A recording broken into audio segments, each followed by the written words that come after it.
And hello and good morning. We are live on Bowles.tv, BOLES.tv. I'm David Bowles. No, my goodness, I still have my echoey in my headphones. I have no idea what's going on, so I'm going to take them off. Hello. And for some reason, my skin doesn't look as red as it usually does. Something different is going on with our Elgato cam. I have no idea why or what. I will accept the determination of the jury. Well, the New York City area this morning, it's been nasty weather. Overcast, heavy downpours, lots of rain. Ugly, ugly, ugly. And it's going to be that way all day. Hey, welcome to Monday. And it's great. I just love how weather works. It usually moves westerly to easterly. This way across the nation. And last night, Biden got back from Saudi Arabia, was being interviewed outside his home, the White House, in the pouring rain. And it was really coming down. And I thought, oh boy, we're going to get that next. And here we are. Deep into it. So many things to chat about today. One of them is over the weekend, Jana Marie had a wonderful show, 11 a.m., of the deaf, hardcore ASL, chatting in American Sign Language about scams, Chicago Cubs, violations of the Americans with Disabilities Act, good stuff about Starbucks, and monkeypox. Big, long, deep conversation about monkeypox, where it starts, how to prevent it. The smallpox vaccine can give you some form of protection, but if you haven't had a booster in the last 3 to 5 years, then maybe you're protected, maybe not. And then this morning in the New York Times, a big, long article about people who have been suffering with monkeypox. They got tested, they were sent home, we'll get back to you. Nobody got back to them. Here's a bill for $800, but what's wrong with me? We don't know. And this person was in terrible, terrible pain. And there was no help. Another person needed to get medication, lidocaine, a prescription for lidocaine. Nobody helped. And now they're saying this morning on the news that monkeypox is now, I guess, out of the bag. It has moved from certain communities in the U.S., mainly the gay community. In Africa, people have died of monkeypox. We don't have any deaths here in America yet, but maybe soon. Who knows? And now they say that the sexual transmission is out there happening.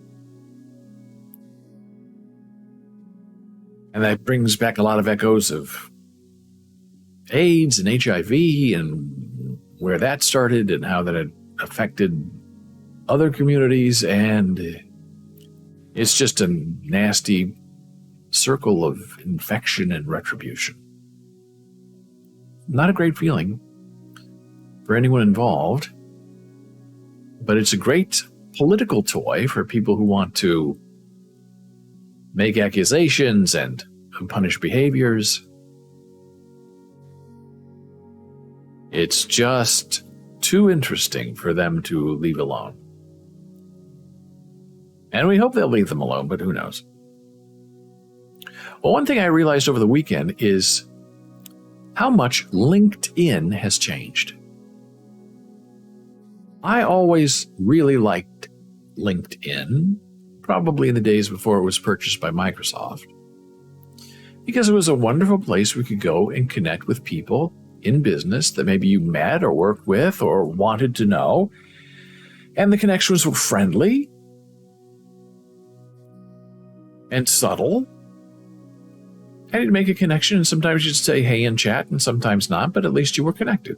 And there were big rules. You must know this person in order to connect to their circle. And my philosophy was, if you want to be connected to me, let's connect, because the more connections we have, the more pathways we have. And the whole philosophy behind LinkedIn is, well, you only connect with people you know, So when people connect with you and they connect with the rest of your network, that you're vouching for who they are. I guess that's the idea, but it never really seemed very effective to me. And now I've noticed, like over the last year or so, when I get 2 or 3 invitations to connect on LinkedIn, the people look interesting.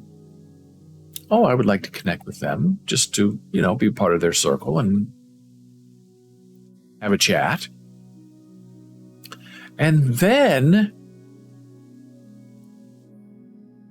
once you accept their request to connect, you get bombarded by their sales pitches. Oh, I see you're a podcaster. I can do meow, meow, meow, meow, meow, meow, meow, meow. Oh, you publish books. Well, I can do meow, meow, meow, meow, meow, meow, meow, meow. It's a relentless, never-ending shill game now on LinkedIn. And it didn't used to be that way. It used to be professional connections. Now it's all about, let's connect so I can sell you stuff. And usually when you have people like that, they're very pushy. But if you, don't respond, then they leave you alone. But not lately. Now, if you don't respond, they send you 3 messages, iMessages, whatever they call them, a day. Hey, I'm doing this. Did you see what I said about that? And here we go with this. And it's exhausting. So then what I learned to do is you go back and you turn around and you disconnect them from your network so they can never contact you again. And also lately, there's been some kind of what I'm calling the Asian profile scam, where they take these found images of young Asian women and then create kind of like a bio for them, and they're all the same, and the work experience is nil. And you'll get 4 of those a day from, I guess, these bot accounts asking to be your friend. And I made the mistake early on of accepting a few friendships, and then you're bombarded by these fake accounts. So what I've learned now, if it's like an Asian female young profile that looks familiar, like I've seen it 1,000 times before, I've learned to wait a day or 2 before acting on it, either ignoring, rejecting, or accepting their friendship connection. Because I guess other people are reporting them, or Microsoft figures out what's going on, and then the invitation disappears. So that's sort of confirmation that I have finally wisened up and become a little bit smarter, trying to figure out what's going on with these cases of wanting to connect, but for what reason? I don't know. Steal your account, get your attention.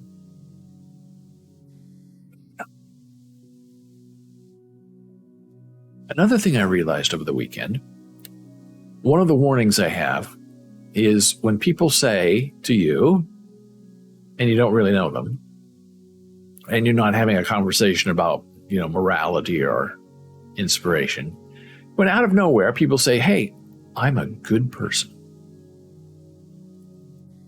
Now, people who are good people don't have to tell you that, because you figure out what kind of person they are based on their interaction with you and their behavior.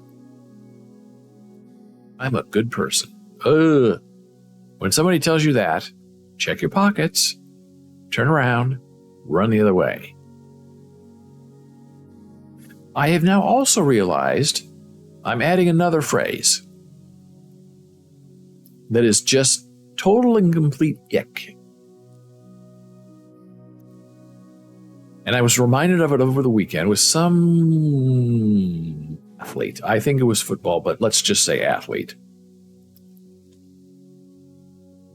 Is giving money to, I guess, build homes that were destroyed by some kind of weather event. Okay, all of that on the surface, terrific. That's a good person. You don't have to tell me I'm a good person. That person's a good person. You can see it in their action. Fine. And then this person, when they're interviewing them, says, well, I'm giving all this money because I want to inspire people. And I guess the rest of the sentence is to do good or to donate money or something. And the reason it hit me wrong is because you shouldn't be doing things that make you an inspiration. Other people might become inspired by what you've done. But when you tell them, I'm doing this to inspire you, it clangs in the heart and the minds of those who are listening. You inspire people just by being who you are and doing the right thing. And then people get inspiration out of that on their own.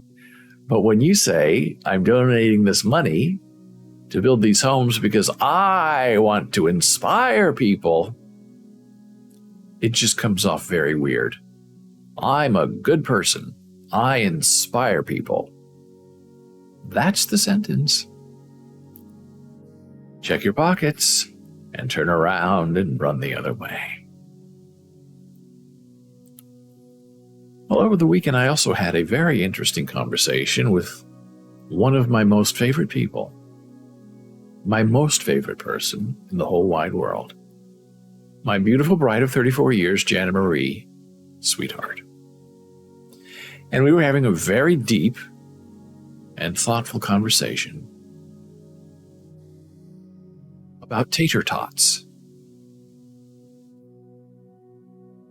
It might not sound very important, but it was a very serious conversation. I prefer a crunchy anything, but mainly, let's say, tater tot. Jana Marie likes crunchy, but her most important imperative about the tater tot or the French fry or the waffle fry is that it be potato-y. Okay? Now, I understand exactly what she means. I put crunchiness over potatoism or potato-y-ism. But the number one concern for her is that it tastes like a potato. Now, isn't that interesting in a modern day and age in which we live, that a French fry or a waffle fry or a tater tot runs the risk of not actually tasting like a potato. It's tasting like something else that is not potato-y.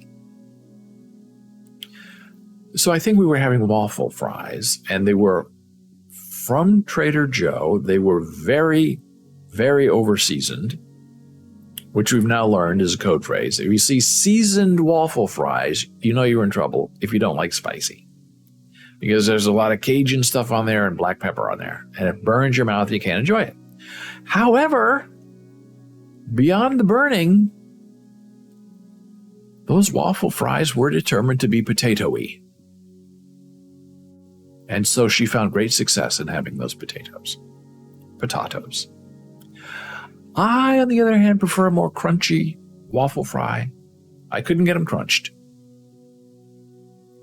We were oven frying, not air frying or any other kind of frying, and triple the time in the oven cooking. I could not get them to crunch up. I don't know why. I don't know what happened. But in the end, it didn't matter because the majority of the potato-y waffle fries were consumed by someone other than me. So there was happiness in the home, at least momentarily. Hey, what else is going on in the news? Well, exactly 4, 5, 6 years ago today, on this day, we had a special event that took place. It seems like yesterday, but no, young lad, it was over 100 years ago. 100 years minus 96. Or would it be 94? I've never been good at math. 2016. 6 years ago, the Human Meme Podcast began. It started out as an everyday podcast. And that's the most important thing. If you're starting a blog, if you're starting a live stream, if you're starting a podcast, a magazine, whatever, I've learned you must go in full force every day for as long as you can manage it. And then 2 days a week, 3 days a week, once a month, but you establish the core. You build up content. Content is king. Content is always consumed and then thrown away. And that's the hardest thing to get to know, because you write a very long article, you do a very long podcast, and then you have to do it all over again the next day. And people are not satisfied, never satisfied. They always want more, do more. Where's the subscription? Where's our information? Make it happen, young man. And so I do, and I did. So I think we have over 500, 600, 700 episodes. And then I found out something that was very interesting that I did not know. That podcasts are mainly propagated through RSS. Really simple syndication, which is this thing you see here. Subscribe. That's how people subscribe, is via RSS. Okay, what I learned the hard way is that RSS is limited to 1,000 entries, and then it doesn't do entries anymore. And then what it does, the system does, is kicks over into a new file that provides another 1,000 episodes or broadcasts. Now, the idea is to make things really simple for people to find your podcast or your blog. But if you have more than 1,000 entries, you're going to have more than one RSS file, and the original one will eventually become out of date, which is why early articles and stuffs get lost and lose their life, because they are no longer in the RSS feed. Because usually when people subscribe to you, they get everything in the RSS feed, and then you can go back and see the earliest episode that's been logged. But if you have a big blog or a big podcast and you have 3,000 episodes, well, the first 2,000 are really lost unless someone specifically goes back using Google or Bing or just the website to go back and see what you published when. So that was something to keep in mind.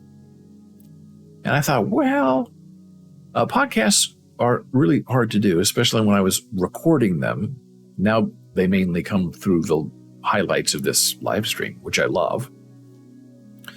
But it had to be quiet. You had to have the right atmosphere, the right production quality, just for your own insanity, because of who you are and what you believe. So that was a big challenge, to try to figure out how many episodes I can fit into 1,000 limit RSS feed while still being sort of relevant to the world, like with the Once a Week podcast. So that's why, one of the reasons why we moved from 5 days a week to once a week, just because of that RSS limit. Like with Bowles blogs, we have 5,000 articles, something like that. So that RSS feed is messed up, and it only goes back to the last 1,000 articles. Everything else before that is not available unless you go out and seek it, and most people don't even know what that means. So the podcast is very interesting. It's placed many places. People can take the files, steal the content, repost, whatever they want to do. I don't worry about that anymore, really, because it's uncontrollable. And my philosophy is, the more people that want to hear what I have to say, however that might work, okay, I accept. So here's the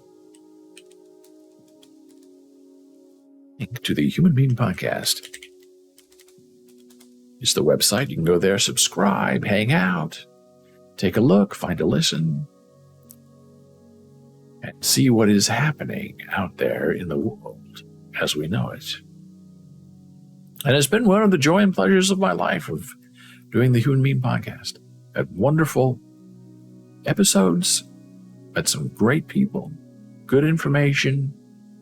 A lot of the things that I have written about over the years are now also podcast episodes, so they sort of influence each other in a different way. One is an audio recording, the other is a text memorization. And now, before we get into our next little bit here, I'm going to take our very brief, very first blood pressure break of the day, returning in a moment.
And we are back from break. I'm David Bowles. This is Bowles.tv, BOLES.tv, Monday through Friday, 9 a.m. Eastern. Well, it's still yucky and icky and ugly out there. Here on the East Coast, rainy, muddy, overcast, gloomy. Hey, it's a perfect day to be inside and to be live streaming. And I see over the break, our old pal Gordon checking in, perhaps from the post office, perhaps from somewhere unknown. We don't know. But he was logged in, but the computer sound was muted. Welcome to the show. I've done it too many times where I think I'm talking and the microphone's not on and nobody can hear and I can hear, but they can't hear me and there's no music. This morning I had a panic. I was testing everything. I look very closely to make sure everything is looking right. And there was no music. So I deleted, put back, deleted, put back. Finally, I realized I had muted the stream. And then I thought, oh no, when I muted the stream, it must have been last week doing our balloon loon thing, and I did not put it back. So I don't know. I'm sure there was a lot of content that was blocked. At least our music was blocked. I know that. Weird. Not so good. So, I talk about scammers a lot here because I find them really fascinating. Some of them are very, very good, and some of them are really terrible. But this is one that seems to catch a lot of people that I'm just going to share with you right now. This is the advertising marketing Facebook scam.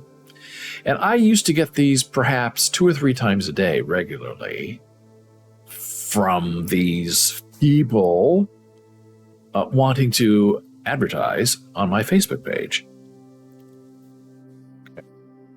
So this is pretty much what it looks like.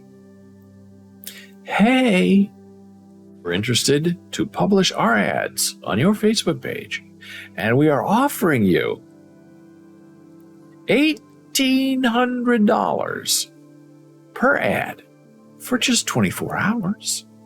If you're interested in paid advertising, hey, just let me know. LisaSam@gmail.com. So, people who have Facebook pages often get sucked in by this. Oh my gosh, I can make $1,800 in one day, and maybe they'll come back for more. Well, things are never as good as they seem, and that's what scammers rely on, your human nature. Your want to believe in the incredible and the unbelievable. So if you reply to this particular one, they're going to say, sure, but hey, you need to make us an admin on your page so we can then set up the ad for you and run and then pay you. And you'd be surprised how many very smart people with very popular Facebook pages say, okay. And then, of course, what happens is you give them your login information, or you add them. They have admin powers. And the first thing they do is lock you out of your own page and start running usually sexually explicit ads that they put on heavy rotation that they pay for. And then Facebook finds out about it and stops them, you, and deletes your page. And you go back to Facebook and say, hey, what happened? Well, look at all these violations. And then you go back to Lisa Sam and say, okay, so you stole my page. Where's my $800 or my $1,800? There is no money.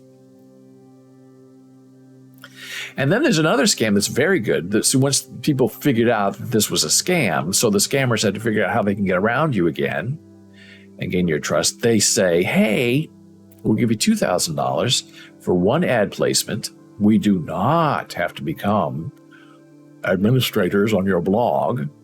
We'll just send you the ad and you run it. And these people do, and they get the ad, and it's usually some kind of scam scheme, and they run it. And two things happen. Either they don't get paid for it, or Facebook blocks their page. Rightly so.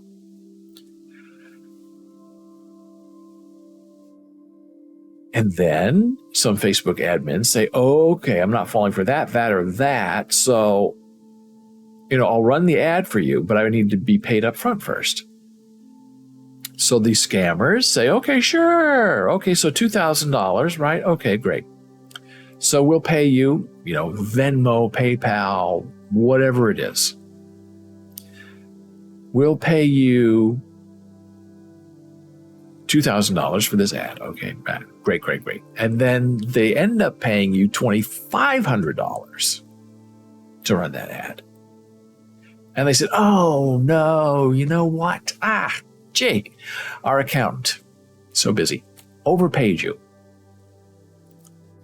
by $500. I know we were only supposed to pay you $2,000, but we paid you $2,500. So, it's a mess. So for your time, keep $200 of that extra payment. So you keep $2,200, but send us back $300 and we'll be even. It was our mistake. Just send us back $300. And the money is there in their account for a day or two. And the Facebook people who are being scammed say, oh my gosh, not only did I make $2,000, but I made an extra $200 on their error. So I'm going to take out $300 and give them back their money. Maybe they'll come back and we'll do this again. Maybe they'll make another error. And you send them $300.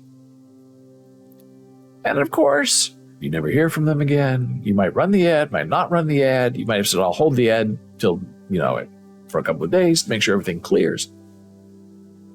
And then in a week or 2 or 3 weeks, you get notified by Facebook or your bank that a stolen credit card was used to deposit $2,500 in your account. So you, as the page admin, owe Facebook or the bank $2,500 plus you lost the $300 that you sent them back for their mistake. So you think you're going to earn $2,000 and it ends up costing you $2,800. It's very sophisticated. It's a scam that works very well because they perpetrate it a lot, everywhere, every day. Don't fall for it. If it's too good to be true, it's too good to be true. Hey, speaking of goodness, Commissioner Gordon, our superstar over the weekend, interview on Q&A on our Facebook page with the Facebook Alpha Test on NFTs. Here's the NFT. You can click on it and get more information. The commissioner says, my father would say, if it sounds too good to be true, it probably is. And it always is. Things that are sort of like half okay with you, but you really don't like the other half, that's usually a good offer. That's what I was taught very early on about signing contracts for performance, for books, for anything. The idea, the object of a contract is both sides should not be happy. If one side is ecstatic and the other side is miserable, that's not a good contract. A good contract is where both sides have reservations and it doesn't seem fair. Then you have a fair contract because both sides are giving up something. And here is the wonderful NFT from Commissioner Gordon, and you click on it and you get more information about the NFT. Meow, meow, meow. And Gordon says, and my brother-in-law says, the longer a story a person asking you for money for help is, the more likely the story is a lie.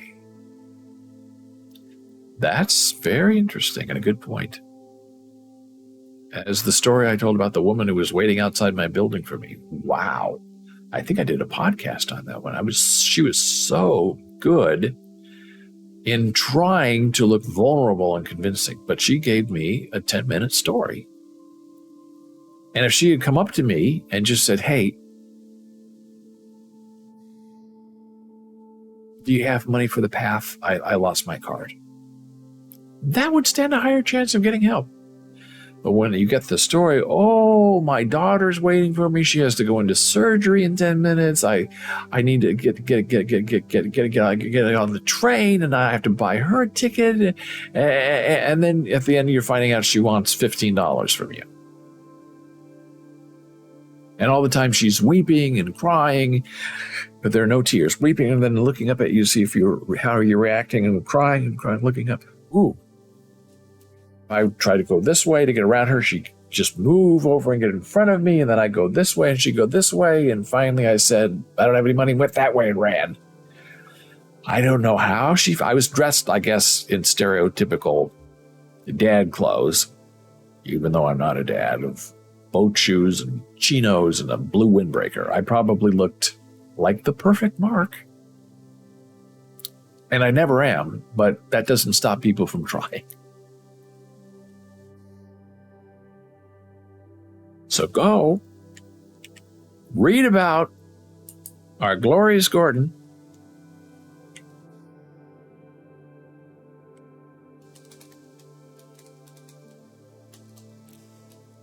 and his magical NFT. Now, here's one problem that I have, just generally speaking. These Facebook URL shares are just the ugliest thing in the world.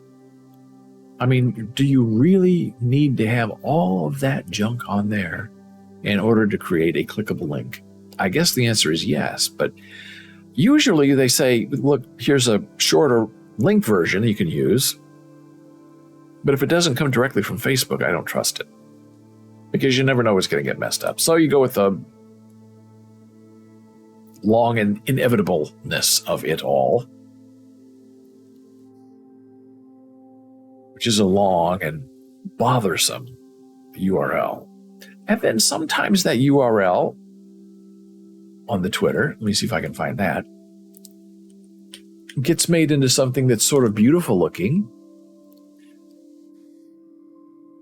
There's our Putinist Van Gogh.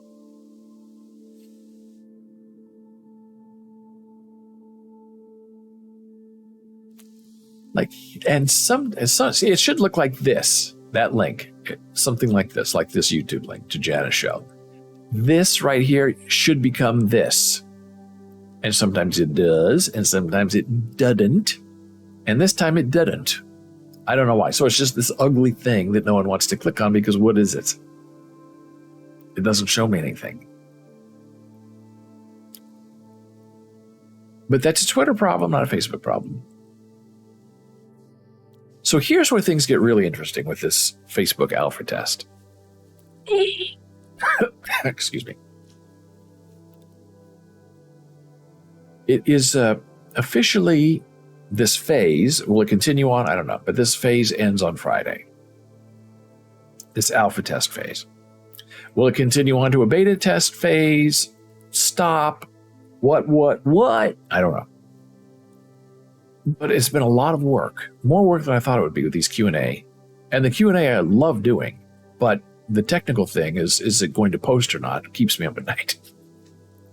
So we got everyone who needs to be gotten is getted. All the Q&As are now online and successfully posted.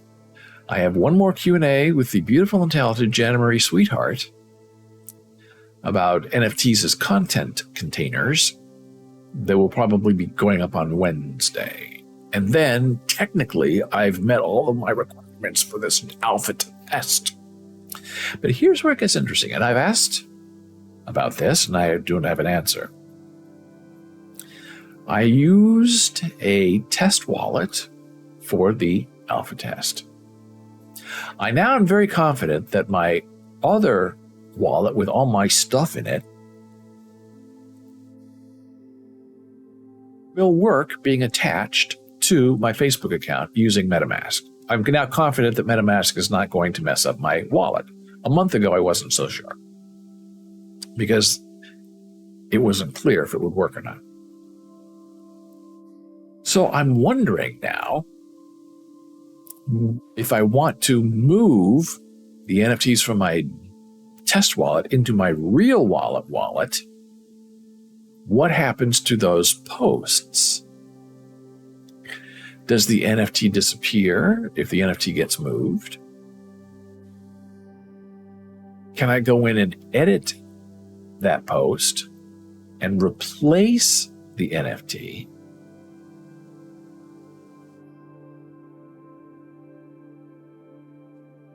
Like, is a copy made of the image of the NFT, or is it hard linked to the actual asset?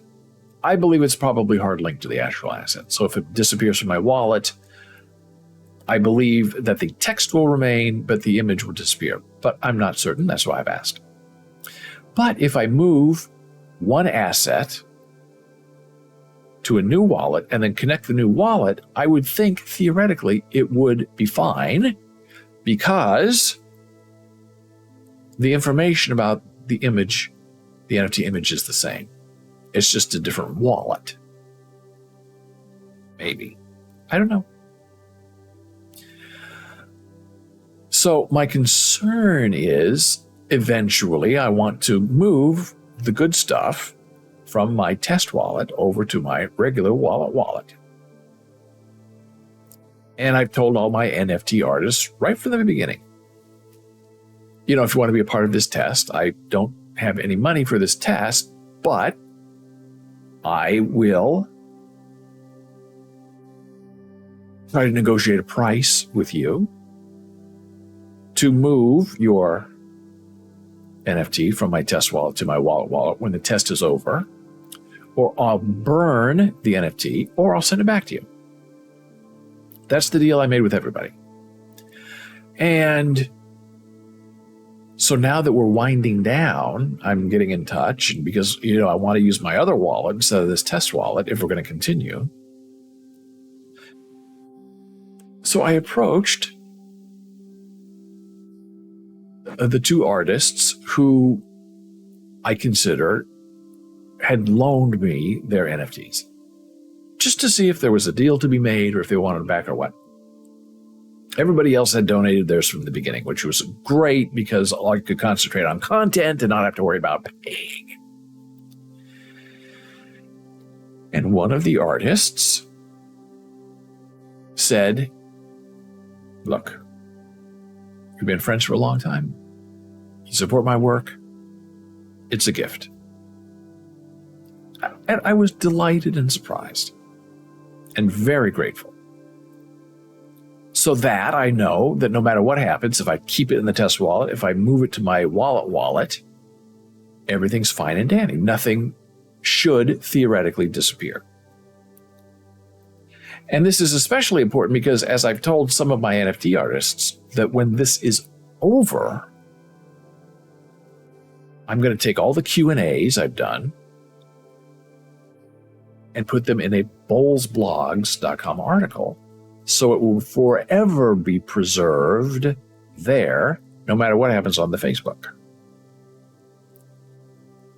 So it gives it a second life, a second boom, a second punch in the face, and it's all on one page, all of everything together, which I love. So I'm doing that no matter what. And then there's this second very successful NFT artist. And I told this NFT artist, what do you want to do? How much, if I would, need to pay for these from you, or just send it back. And I'm not going back on any deals. I said what I said, and I stand by what I said because I meant it every word of it. I'm not trying to get anything free out of anybody for anything. I'm very happy to pay. However, this particular artist said, well, I have to be fair to my other consumers, customers, collectors. If you give me one ETH, 1 Ethereum will be even. Now, that to me was a lot, because I did kind of check on the NFTs when they were initially sent to me, and they were 0.2 and 0.3 is what they were worth. So 5 together, okay, half an Ethereum. And when we were having this conversation over the weekend, Ethereum was about $1,300. So this artist wanted from me to pay $1,300.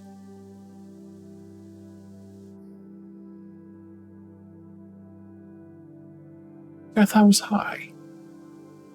And so I mentioned, I don't have that, so do you want me to send them back? Or what can we do? And this artist said, yeah, send them back. That was the deal we made. And I said, okay, and thank you, and I appreciate the loan. So now that decision's made, I have a little bit of time to figure out what to do. Because when I send them back, something's going to break, because those pieces are not going to be in any wallet that I control or own. The Q&A we did, which was long and very involved, is going to be either deleted because the NFT is missing, or it's going to be there but without any referential NFT associated with it. Oh, it's a big fat mess. And it's all my fault, because I didn't think this through clearly, and I didn't know how any of this was going to work, because I don't know anything about NFTs or Alpha Tech. But it is interesting that of all the people involved, there's one person who wants to be paid. And not paid fairly or at a discount, but to be paid double. Very, very interesting. But that's the way of the world. Some people are not into this. They are into one thing and one thing only, and that is protecting their bottom line and their work and all the things associated with it. I don't begrudge it. I understand it. I don't respect it, because it's not what I would do, but it's their life and their choice. So that I respect. So it was a very adventuresome weekend. More to come, but right now we're going to take a very brief blood pressure break. Returning in a moment.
And we are back live. This is Bowles.tv. I'm David Bowles. BOLES.tv. Monday through Friday, 9 a.m. Eastern.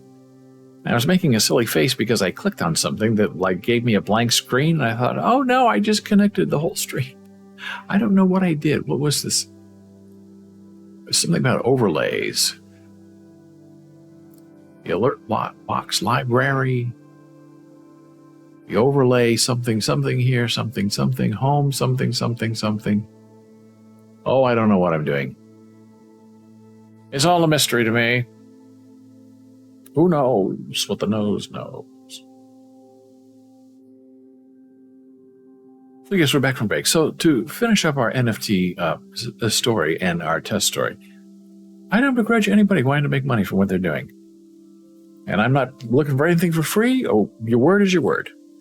And as somebody said to me in a private Twitter DM, why don't you just keep it? They already sent it to you. They can't get it back. So just keep it. F their one F.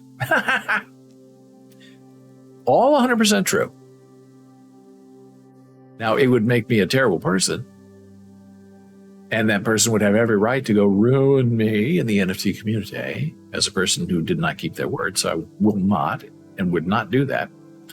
But I understood that's how some people think. Possession is 100% of the law when it comes to NFTs.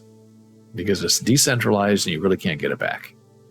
But I'm not doing that. It's going right back as soon as we are done with the testing, which might be as early as Friday, unless there's a phase 2. But if there's a phase 2, I'm using my regular wallet. And that's that, and that's that.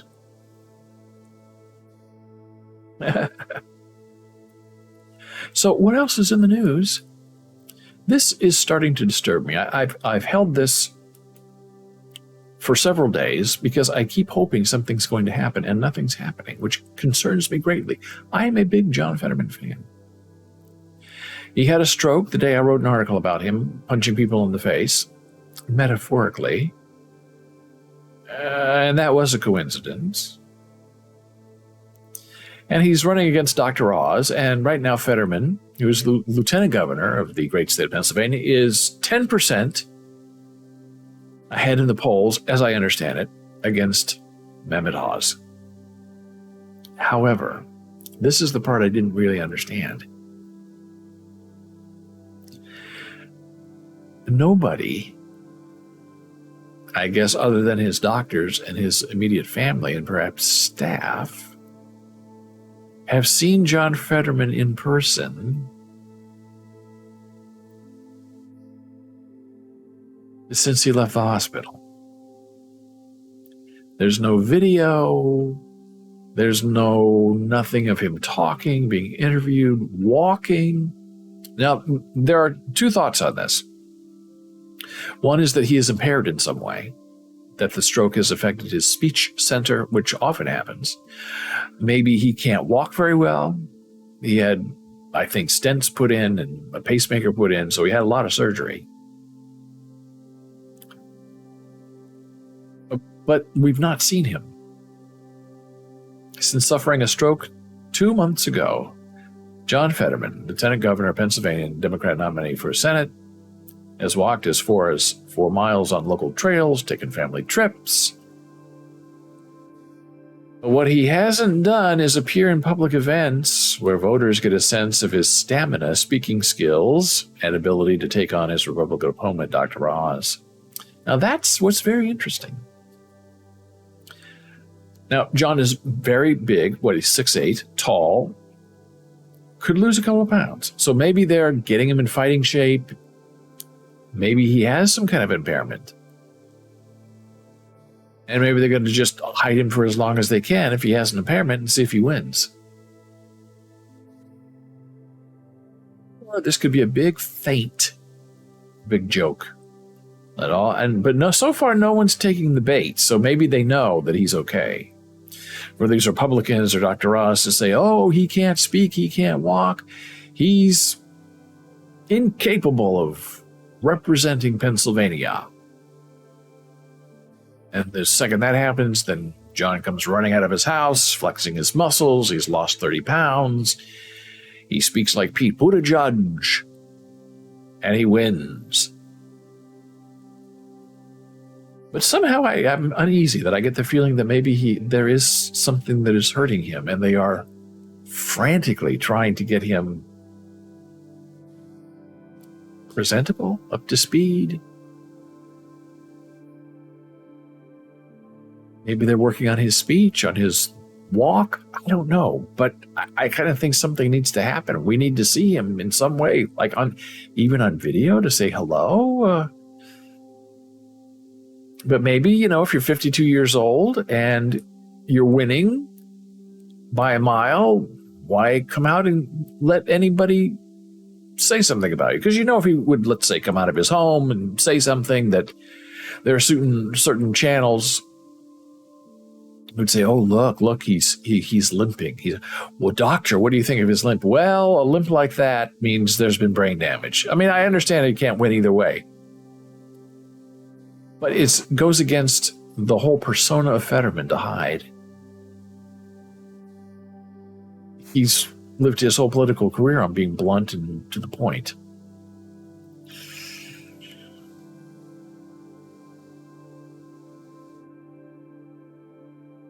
You can only hope. So, hey, over the weekend, we watched The Rehearsal, which is Nathan Fielder's new show. Now, if you don't know Nathan, he's hilarious. And his original show ran from 2013 to 2017. And that show, Nathan For You, the idea behind it was that he was going to go help small businesses turn their business around. And it was all a big bunch of silliness, as you can see in these videos that are running. And some people criticize your show for making fun of people, but everybody knew what was going on because they're on camera, they see the camera, they see that Nathan is a weirdo. And my favorite episode is there was a guy who had made all these kind of like little toys for kids, and they weren't selling. So he went to stores and put them on the shelves and said, we have to make these wanted. We have to find a kick that will get kids to want to buy these toys that nobody wants. And his whole salesmanship point of view was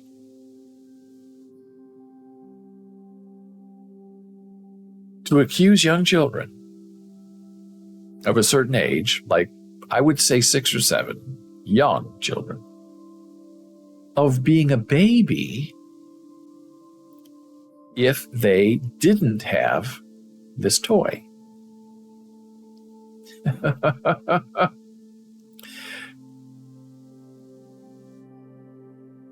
And there was one wonderful scene, and the kids would cry, and the mothers would give in and say, yes, just give me one. And there was one interview that Nathan did, and he was talking to this very young child. And he said, well, you want to buy this toy, right? And the kid wasn't really interested in the toy. And so Nathan said, well, you aren't a baby, are you? And the kid was like, I'm not a baby. And Nathan said, well, if you don't buy this toy, you're a baby. You don't want to be a baby, do you? And this poor kid freaked out and ran to his mother and said, you must buy me this toy. I am not a baby. This toy will prove that I am not a baby. And it worked, at least in the scenario of that day, at that time, at that moment, with that particular kid and other kids who didn't want to be babies. A baby, that's how we pronounce it, baby. You don't want to be a baby, do you? Won the day by accusing young children of being babies if they don't have the right toy. And then he did one where, it's I think it was a horse ranch giving horse rides. And he said, the way we get people in to have more horse rides are people who are over 300 pounds. And there's some rule, I guess, in horseback riding where you don't want to ever put anyone who weighs, I think it's 250 pounds on the back of a horse because it hurts the horse. So Nathan had this idea that you would bring in overweight people, over 300 pounds, and tie helium balloons to them so they could have a horseback ride, a whole new audience for horseback riding. And he would weigh them before they got on the horse with these balloons attached to them to make sure that they were under 250 pounds. So these overweight people were on horseback riding with giant helium balloons tied to them. Always making fun of children.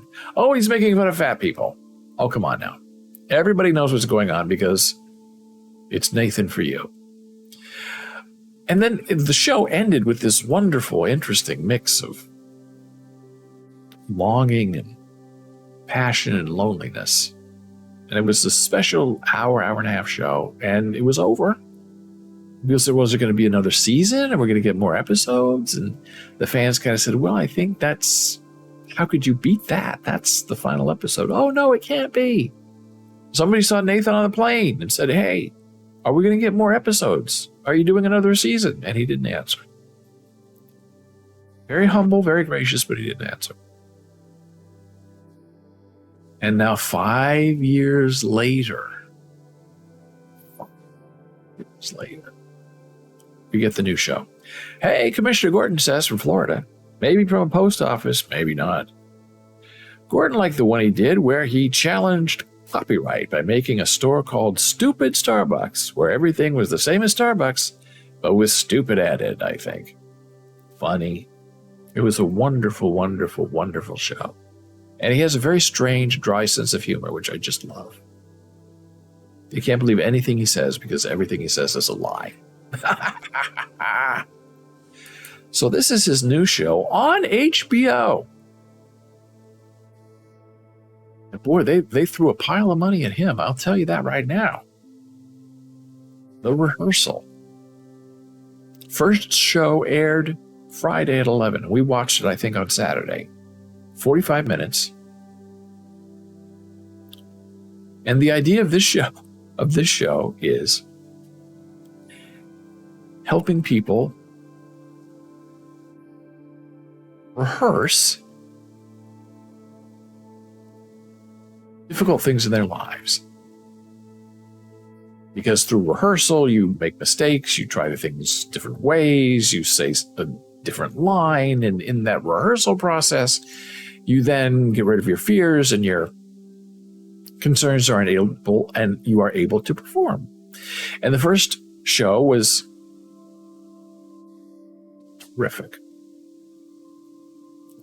About this guy who did not have a master's degree, but for 20 years had been competing in trivia contests with a team of, I think, 5 other people. And everyone had a master's degree but him. And there was confusion because they had celebrated him getting his degree, and he didn't have the guts or the heart to tell them, no, the degree I'm getting is a bachelor's degree, not a master's degree. So he just let it go. Oh, yeah. So he was going to confess to one of his friends on the trivia team that he had actually lied. And so they rebuilt the bar as a set, probably at Silver Cup in Queens. They recreated this fellow's apartment as a set, down to every detail. It was amazingly done. That is a lot of money to recreate someone's home, to recreate a bar, down to the very specific balloon caught on the wall. And, you know that the guy knows that something weird is going on because Nathan is weird and the whole thing doesn't make sense. We're going to rehearse you telling weird.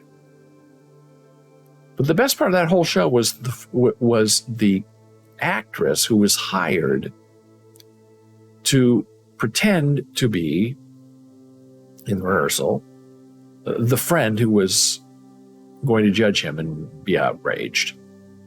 And she got her speech pattern down, her hat, her strange way of speaking. The actress was better than the real person.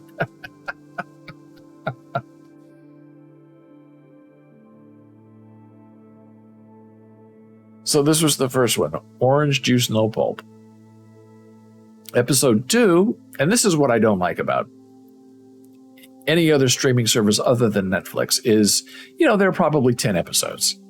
So every week, Friday at 11, they're going to release the episode. But people like to binge. If this were on Netflix, they would put up all 10 episodes. You can watch all 10 at one time if you want to. Why do you torture us by dribbling out these episodes one a week? I don't like it. So you can't go wrong with Nathan. He's just funny, very talented, and it's been 5 long years of darkness since we've had a Nathan show. Hey, another thing I did over the weekend, by proxy, is I watched GTA Wise Guy on Twitch over 2 days, probably 10 hours of him playing, me not watching that much, but 10 hours. He played this game called Madison. Says studies have shown that people that binge watch a show are way more likely to forget what happened during the course of the show than those who watch it over the course of, for example, 10 weeks. Very interesting. I love binging a show. We binged Squid Game. I thought it was just terrific. And there was one other show on Netflix that we binged. Oh, The Tiger King. That was fabulous. You want more. And the discussion is always, when do we stop to go to sleep? My answer is never until we're finished. So this Madison game is this horror game. And I'm going to talk about it, so if you want to play the game or if you haven't played the game, stop listening, turn this off. Although if you go online, there's all kinds of spoilers everywhere. It's really amazing. And the whole thing is, you're role-playing. Your name is Luca. You have a camera. The person who is, I guess, chasing you, you're trying to discover ways out of the house, is Madison. And the whole trick to me is Mad Eye Son.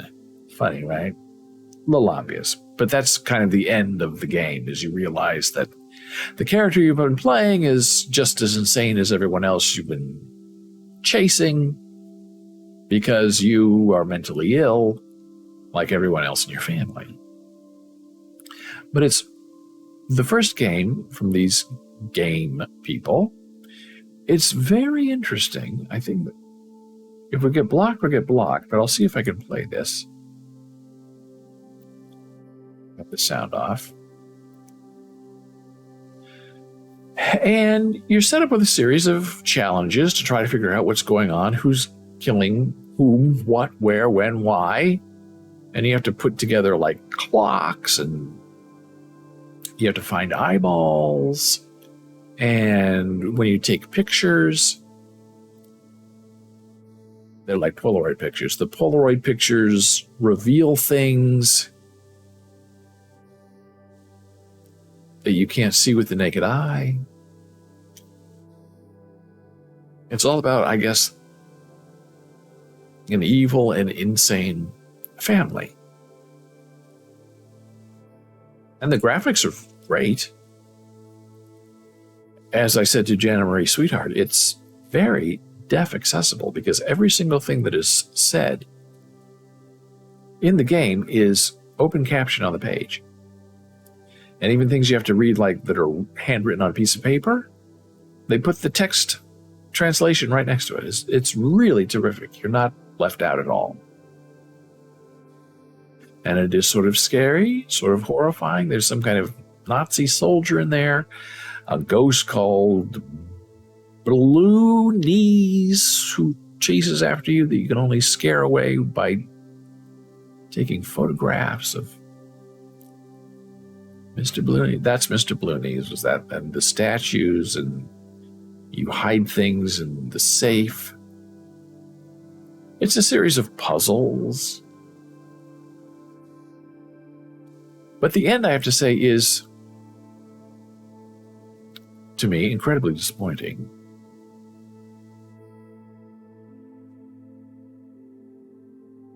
Because it's not exactly clear what's going on. Are you real? Was it all a dream? Have you become Madison? Are you just the dead Mad Eye son? I don't know. But I enjoyed the game up until the end of it, the last 5 minutes. Very disappointing. And people online are saying, well, if you make different choices and if you play a different way, do you get a new ending? Because I guess that's kind of the neat new thing with these games, is you can make choices that give you different outcomes. And it seems from the reviews that no, when you finish the game, there's one and only one ending, and that's it. So all that time the GTA Wise Guy spent playing this game, and nothing. At least to us as viewers, trying to figure out if there's going to be some revelation at the end, but the revelation at the end was just, I guess we're the bad guy. I don't know. I didn't find it very clear at all. People seem to like it. $35 for a game? Okay. It's okay. So be aware of what you want and what you wish for, because you might just get it. And I didn't know he'd finish the game that quickly, about 10 hours. And he played it well. He figured out pretty much everything that was going on. Psychological horror game. Cons, head bob is unable to be turned off. Jump scares are overly excessive during the clock puzzle area. Price is steep for a short game, as well as camera skin DLC for $3 Australian seems unnecessary. Sound effects seem to play on a loop during extended puzzle scenes. The pros of the game from this reviewer: heavy puzzle focus. I'm not good at puzzles. We're going to discuss that in a later show at a later time, because I'm still trying to finish a puzzle. Extremely unnerving sound design. That is true. The sound is very good. Excellent narrative, bridging many plot paths together. I agree with that. Using the camera as a tool in both survival and puzzles. The camera was very interestingly used. I admit that. Genuinely scary with little reliance on jump scares, except in one area. That's the Bloonies thing. Old school feel with inventory management, note-taking, and intricate puzzles. Yeah. And the part where at the end where you're trying to get Bloonies and the song is very scary. It's wonderfully done. But the problem is, I guess if you don't flash your camera at Bloonies as he's coming to kill you, then he kills you, and then you don't start the whole game over, but you have to restart that whole section and then replay all these songs again so he can come and kill you. But I guess the point of playing the songs is you're trying to find both of his eyeballs so you can throw them down into the pit in the floor. That then somehow, I guess, defeats him, and then you can finish the game.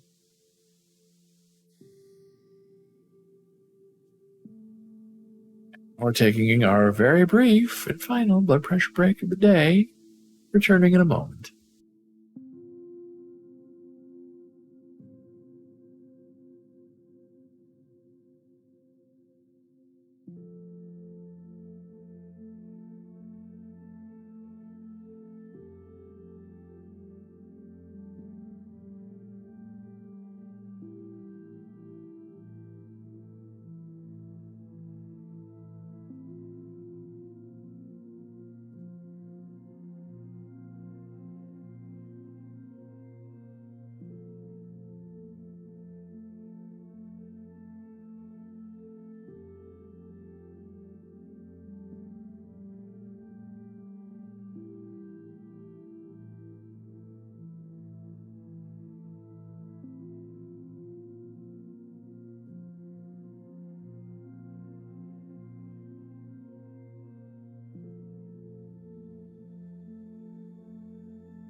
And we are back from break. I'm David Bowles. This is Bowles.tv. BOLES.tv. Monday through Friday, 9 a.m. Eastern.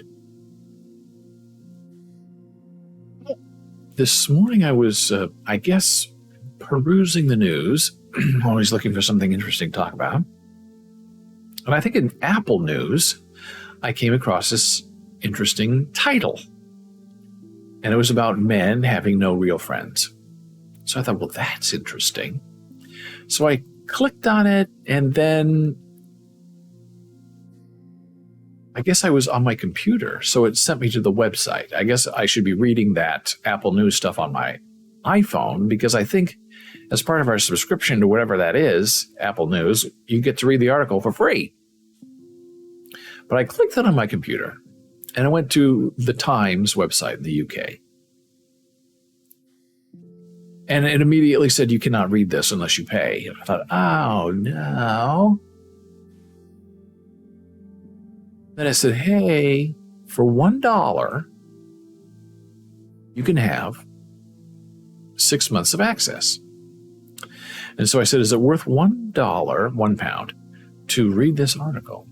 So I was thinking, and I thought, well, I remember in the past with our friend Nicola, who is from the UK, now lives in Portugal, that I was reading something in some UK newspaper.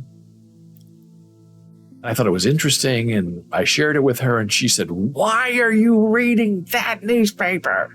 I said, what? She said, it's the National Enquirer of the UK. I said, oh, no. Well, what magazines, what newspapers are good? And I don't think she ever told me. But I remember the Mail, I think it was the Mail, is not a newspaper to trust. So I'm looking at this and I said, okay, the Times sounds familiar. It looks good. I don't want to make the same mistake that I made with Nicola and be upbraided later for reading an article about lonely men, and it's a big joke.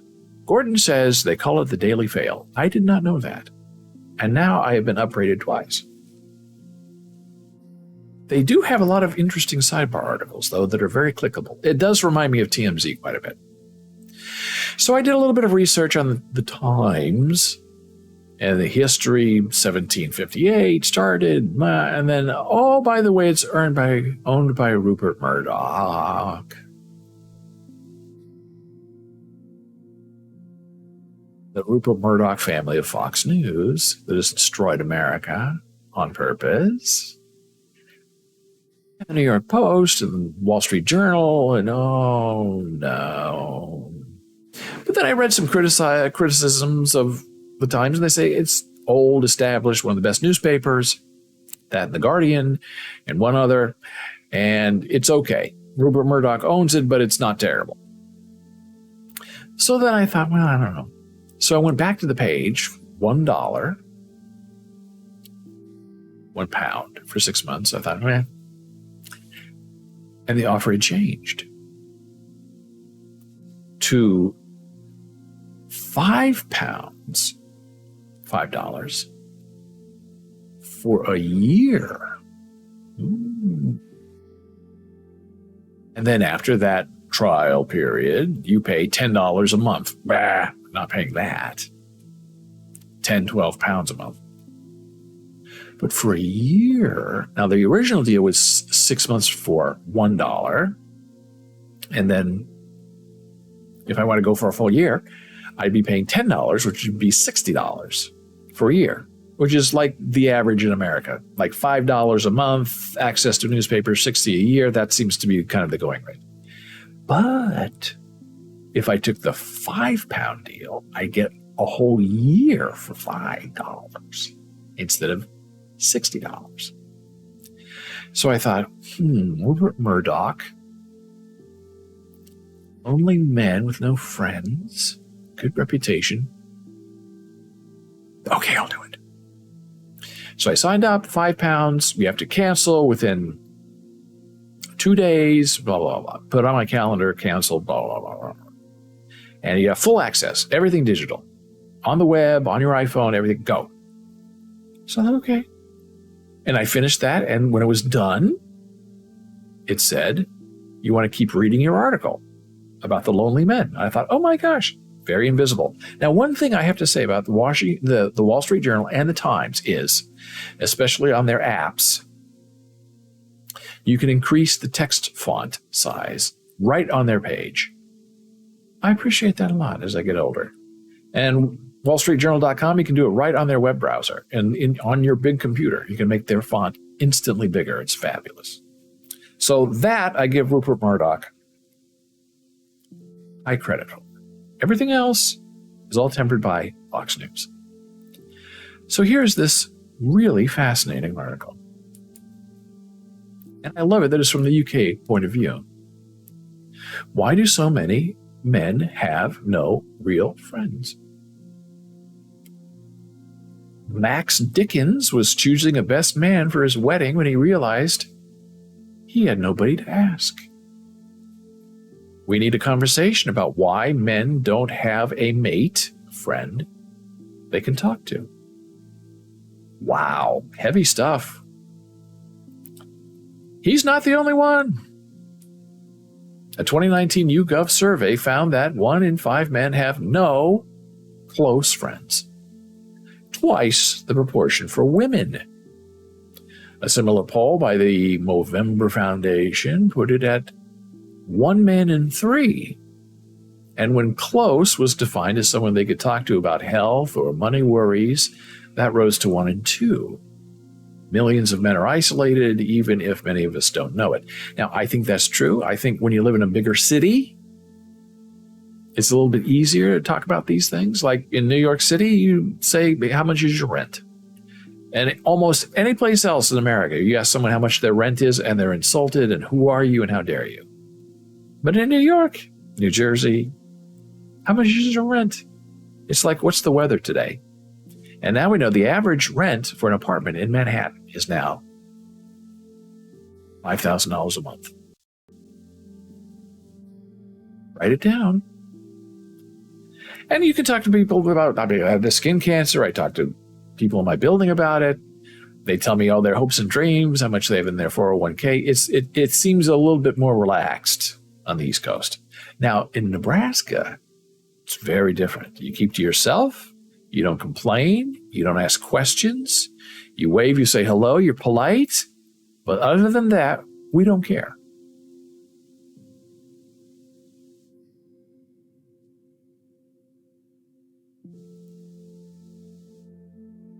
Many men coast along with few or even no close pals. Research shows that isolation hits them hard if they face divorce, bereavement, or unemployment. Friendships built around work or borrowed wholesale from a partner's social circle evaporate when those things disappear. Now, that's one of the good things about communities like on Reddit. You can find a very specific community, a knife community, in-laws community, train community, and you can develop some friendships there.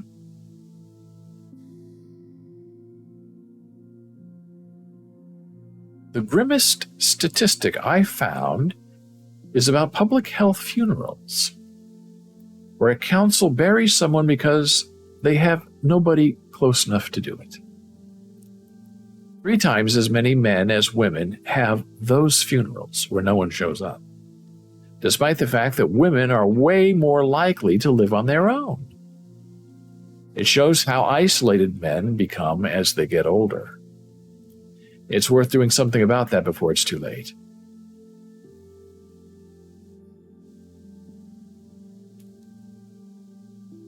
Society's attitudes don't help, with terms like bromance used to casually belittle men forming new bonds with other men. Very interesting point.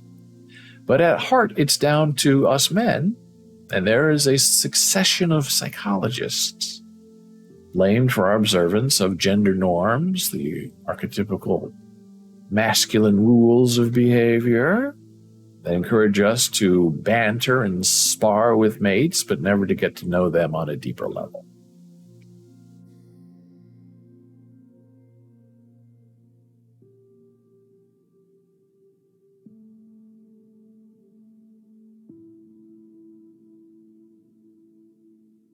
Yes, I think we're friends, says Peter, clearly a little taken aback by the question. Absolutely we are, says David, without surprise or hesitation.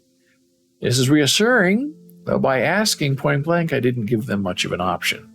Asking if are we still friends or not friends.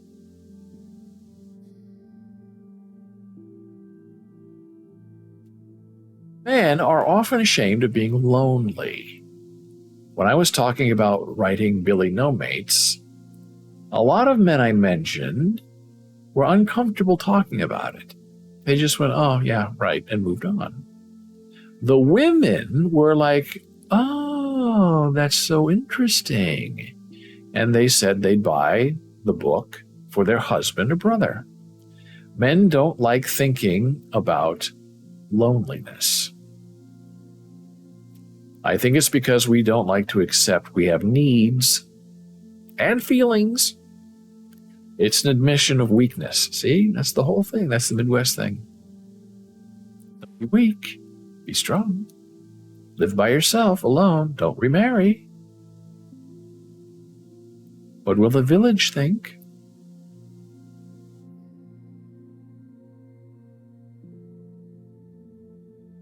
Here are the tips. Show up when you're asked. Go first when you're not asked. And keep going, even when it's hard. Make the effort. In the end, I realized they were my closest friends, and to go along with tradition for the sake of it seemed a bit mindless. But the point is, I had a choice. Unless there's something my wife hasn't told me, I'll have no need for a best man in the future. But I will need friends, and I've taken Dickens' mantra to heart. I said yes to David's invitation to stay next month. I volunteered to help Peter on his allotment, and I just sent a pint soon to a lapsed mate. Who knows? There might be 3 people in that chapel, after I die. And the comments, 332, are really, really fabulous. And here's one of them. The lack of meaningful male friends in my husband's life doesn't bother him as much as it bothers me. He is a very insular man and finds it hard to strike up any sort of lasting relationship with male friends since leaving the university nearly 50 years ago.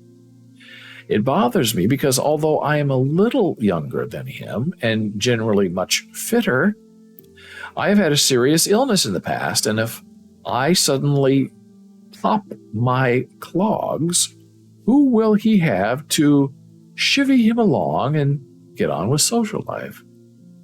He was an only child, so no family to support him, and our sons and their families live abroad. It's something I think about often, and it makes me very sad on his behalf. And that's the way it goes. The women are the caretakers. The women have insight and passion and compatibility, and the men are just isolated islands of their own making. They don't know enough to worry about themselves. So it's left to other people. Well, this has been a wonderful show. Fascinating conversation. I appreciate you being here. If you have any questions or comments, you can email me, david@bowles.tv. You can find me online on Twitter @DavidBowles.